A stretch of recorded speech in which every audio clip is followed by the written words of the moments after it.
Baik, di sini saya akan menjelaskan tentang sejarah dinasti Abbasiyah. Nama dinasti Abbasiyah diambil dari nama seseorang dari paman Nabi Muhammad bernama Al-Abbas bin Abdul Muthalib bin Hashim. Pendiri dinasti Abbasiyah sendiri adalah Abdullah As-Safa bin Ali bin Abdullah bin Abbas atau lebih dikenal dengan sebutan Abu Al-Abbas As-Safa. Daulah Abbasiyah ini berdiri antara tahun 132 hingga 656 Hijriah atau 750 hingga 1258 Masehi. Nah, selama 5 abad lebih, keluarga Abbasiyah memegang kekhalifahan dengan berpusat pemerintahannya di kota Baghdad. Nah, jika menilik sejarah, Islam pernah mencapai puncak keemasannya, yaitu pada masa dinasti Abbasiyah. Pada masa inilah Islam dikenal kaya akan hasanah keilmuan. Banyak tokoh-tokoh intelektual muslim, berkembang pesatnya lembaga pendidikan, tradisi ilmiah seperti diskusi, gerakan penerjemah, dan lain sebagainya. Dengan tumbuh suburnya lembaga pendidikan saat itu, menandakan bahwa pendidikan Islam memang telah pada masa kejayaan. Baik, selanjutnya yaitu nilai-nilai karakter yang tercermin pada masa dinasti Abbasiyah. Yang pertama yaitu keilmuan. Khalifah Al-Ma'mun mendirikan Bait Al-Hikmah atau rumah kebijaksanaan di Baghdad sebagai pusat penerjemah dan penelitian ilmu pengetahuan. Nah, dalam nilai ini mencerminkan untuk semangat mencari ilmu dan menghargai ilmuwan dari berbagai bangsa. Selanjutnya yaitu toleransi dan keterbukaan.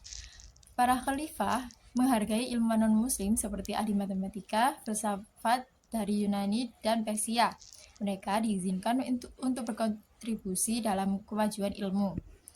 Yang ketiga yaitu keadilan dan amanah. Pemimpin berupaya menegakkan hukum Islam dan memberikan keadilan bagi rakyatnya. Yang keempat yaitu kerja keras dan disiplin. Kejayaan ilmu dan ekonomi tidak terwujud jika tanpa adanya kerja keras. Para ulama, ilmuwan, dan pemimpin disiplin dalam mengelola waktu dan tanggung jawab. Yang kelima atau yang terakhir yaitu inovatif dan kreatif. Perkembangan ilmu seperti kedokteran, astronomi, dan arsitektur menunjukkan bahwa inovatif umat Islam pada masa itu memberikan ide-ide baru. Selanjutnya yaitu nilai-nilai kepemimpinan pada masa dinasti Abbasiyah. Nilai-nilai kepemimpinan ini berakar kuat pada etika Islam dan menjadi fondasi stabilitas serta kemajuan negara Abbasiyah. Yang pertama yaitu keadilan dan ketakwaan. Menganggap ketakwaan sebagai kunci perbaikan bagi seorang khalifah dan berkomitmen untuk mengurus kepentingan rakyat dan menyediakan mekanisme untuk menindak ketidakadilan. Yang kedua yaitu penegakan moral. Pembentukan lembaga moral melembagakan pengawasan etika dan pasar sebagai fungsi negara, mengambil tindakan tegas terhadap perbuatan yang melanggar hukum Islam dan etika di lingkungan sekitar. Yang ketiga yaitu toleransi beragama. Kepemimpinan yang memiliki bersikap adil dan murah hati terhadap komunitas non-muslim yang hidup di bawah perlindungan negara mayoritas Islam. Dan yang terakhir yaitu pemaaf dan belas kasih atau al-afu. Nilai yang menunjukkan kemurahan hati dan kebijaksanaan politik untuk memberikan pengampunan demi stabilitas negara. Baik, selanjutnya saya akan menjelaskan mengenai Baitul Hikmah. Baitul Hikmah didirikan pada masa Khalifah Harun ar-Rasyid, namun mencapai puncak kejayaan pada masa Al-Ma'mun di Baghdad. Lembaga ini berfungsi sebagai tempat penelitian, penerjemahan, dan pendidikan ilmuwan berbagai bangsa dan agama, baik Islam maupun non-Islam. Kegiatan utamanya meliputi penerjemahan teks-teks klasik dari Yunani, Persia, dan India ke dalam bahasa Arab dan mengembangkan teori baru. Tokoh penting seperti Hunain ibnu Ishaq dan Sabit ibnu Qurra berperan penting dalam proses ini. Melalui aktivitasnya, Baitul Hikmah melahirkan budaya ilmiah yang terbuka dan kolaboratif, sekaligus menjadi cikal bakal universitas dan riset modern dalam dunia Islam. Selanjutnya, pada dinasti Abbasiyah muncul banyak ilmuwan besar yang berperan dalam perkembangan ilmu pengetahuan dan teknologi. Misalnya ada Al-Khwarizmi, dikenal sebagai penemu aljabar dan algoritma yang menjadi dasar dalam ilmu komputer modern. Ibnu Sina menulis kitab Al-Qanun fi Al-Tib yang menjadi rujukan utama dalam dunia kedokteran selama berabad-abad. Al-Farabi dikenal sebagai filsuf yang mengembangkan teori etika, logika, dan politik Islam. Kemudian ada Jabir Ibnu Hayyan, dijuluki sebagai bapak kimia karena memperkenalkan metode eksperimen dan penelitian ilmiah. Terakhir ada Al-Batani, dikenal sebagai ahli astronom yang berhasil menghitung tahun matahari dengan akurat dan mengembangkan fungsi trigonometri dalam kajian perbintangan. Oke, pembahasan yang terakhir yaitu kemajuan ilmu pengetahuan pada masa dinasti Abbasiyah memberikan pengaruh besar terhadap ilmu sains dan teknologi. Dalam bidang matematika misalnya, Al-Khwarizmi memperkenalkan konsep aljabar dan algoritma yang menjadi dasar dalam sistem komputer modern. Dalam bidang kedokteran, metode observasi dan eksperimen oleh Ibnu Sina menjadi landasan dalam evidence-based medicine, yang artinya pengobatan berbasis bukti. Sementara itu, dalam bidang astronomi, hasil pengamatan Al-Batani turut memengaruhi teori heliocentris yang dikembangkan oleh Copernicus dan Kepler. Semua kemajuan tersebut berakar pada prinsip observasi empiris, penalaran logis, dan nilai-nilai spiritual dalam pencarian ilmu. Selanjutnya yaitu ada relevansi nilai-nilai Abbasiyah dalam pembelajaran sejarah kebudayaan Islam di sekolah madrasah. Yang pertama yaitu menumbuhkan semangat cinta ilmu dan rasa ingin tahu.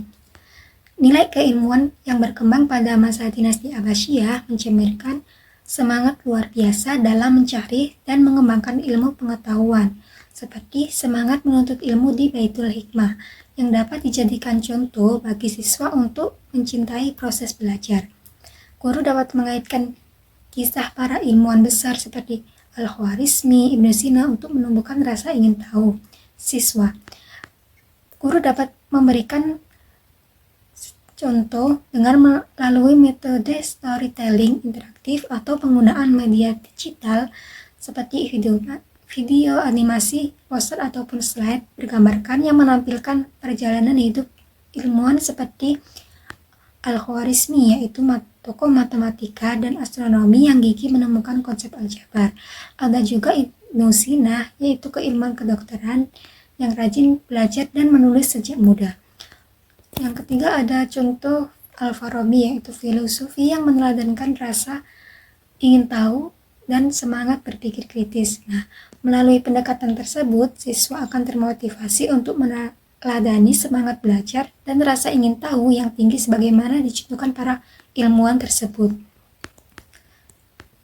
Yang kedua, ada menumpukan sikap adil dan bertanggung jawab. Kisah kepemimpinan Khalifah seperti Harun ar-Rasyid maupun Al-Ma'mun dapat dijadikan teladan dalam mengajarkan pentingnya keadilan dan tanggung jawab. Nah, dalam pembelajaran guru dapat mengajak siswa untuk berdiskusi tentang tokoh-tokoh pada masa tersebut seperti Harun ar-Rasyid, yaitu khalifah yang terkenal adil dan bijaksana dalam memimpin rakyat. Yang kedua ada Al-Ma'mun, yaitu pemimpin bertanggung jawab serta menghargai ilmu dan perbedaan pendapat. Nah, melalui pembelajaran kontekstual seperti tersebut, siswa belajar bahwa nilai keadilan bukan hanya konsep sejarah, tetapi pedoman dalam bersikap di lingkungan sekolah dan di masyarakat. Yang ketiga yaitu menumbuhkan nilai toleransi dan kerjasama. Pada masa Abbasiyah, umat Islam itu hidup berdampingan dengan ilmuwan dari berbagai latar belakang budaya, agama, dan juga pemikiran. Salah satu nilai penting pada masa Abbasiyah yaitu adalah nilai toleransi dan keterbukaan ilmu serta budaya lain. Tokoh teladan yang dapat dicontoh ada Al-Ma'mun, yaitu Khalifah yang mendorong dialog antar agama dan kerjasama ilmuwan dari berbagai bangsa di Baitul Hikmah. Ada juga Hunayan ibnu Ishaq, yaitu ilmuwan Kristen yang dipekerjakan oleh Khalifah Abbasiyah karena keahliannya dalam menerjemahkan karya medis Yunani. Nah, nilai toleransi ini mengajarkan siswa bahwa ilmu dan kebaikan dapat datang dari siapapun, dan kerja sama lintas perbedaan adalah bagian dari ajaran Islam, hingga siswa dapat lebih menghargai teman perbedaan dalam perbedaan agama maupun budaya di sekolah. Yang keempat yaitu mengembangkan kreativitas dan inovasi dalam belajar. Pada masa keemasan dinasti Abbasiyah menunjukkan bahwa umat Islam dahulu berarti berinovasi dan berpikir maju.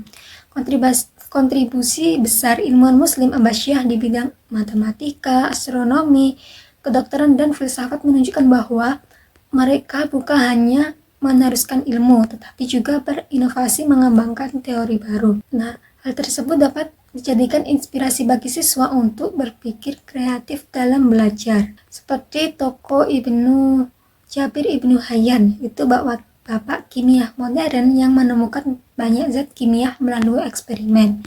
Adapun Ibnu Al-Hatam, yaitu pelopor metode ilmiah dan ahli optik yang mengutamakan pembuktian melalui eksperimen. Nah, tokoh-tokoh tersebut menunjukkan bahwa kreativitas dan inovasi harus disertai tanggung jawab, sehingga menunjukkan bahwa mereka selalu mengembangkan dan menginovasikan dalam pembelajaran. Yang terakhir ada menumbuhkan karakter religius dan meneladani akhlak kepemimpinan Islam. Nah, nilai moral dan spiritual yang dijunjung tinggi para khalifah Abbasiyah seperti keadilan, ketakwaan, dan amanah dapat ditanamkan melalui kegiatan pembiasaan di sekolah. Misalnya, siswa dilatih untuk disiplin, sholat berjamaah, jujur dalam bertugas, serta peduli terhadap teman yang membutuhkan. Nah, guru dapat mengaitkan sikap amanah para khalifah Abbasiyah dengan perilaku tanggung jawab siswa dalam melaksanakan tugas sekolah. Namun guru juga berperan penting sebagai model dan fasilitator nilai-nilai karakter tersebut agar pendidikan karakter terintegrasi dalam kegiatan belajar. Contohnya seperti Harun ar-Rasyid dikenal religius, rendah hati, dan sangat menghormati ulama. Al-Ma'mun yaitu pemimpin yang mencintai ilmu, berpikir terbuka namun tetap menjunjung nilai keislaman.